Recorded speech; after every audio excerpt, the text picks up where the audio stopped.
Problema ka lang. Sabi ka lang sa amin, andito lang naman kami eh. Oo nga Marco, huwag kang matakot mag-open up sa amin. Okay lang ako.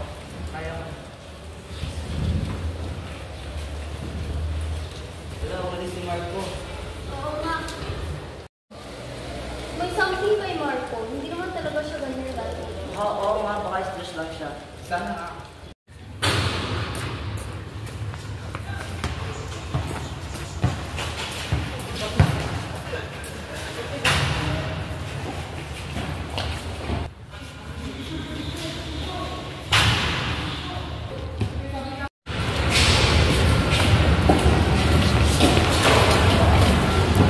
No, sa tagma, parang walang problem.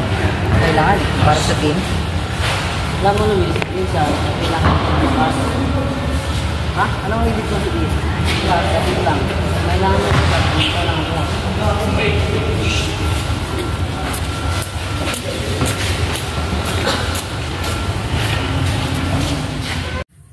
Salamat sa pagpunta, Marco. Ano ba nararamdaman mo? Hindi ko po alam. Parang palaging may bumabagabag sa akin. Hindi ako makatulog. Walang gana. Mukhang anxiety yan, Marco. Pero huwag kang matakot. Maraming paraan para matulungan ka. Talaga po? Oo naman, may mga therapy, counseling at medication. Ang importante, humingi ka ng tulong.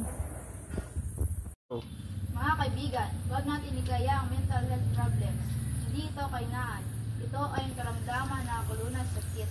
Kung nakakaramdam ka nito, humingi ka ng tulong. Hindi ka nag-iisa. Salamat sa inyo. Dahil sa inyo, naglakas loob akong humingi ng tulong. Mahalagang magtulungan. Tama. Kaya dapat maging open tayo sa isa't isa. At dapat maging supportive tayo sa mga kaibigan natin.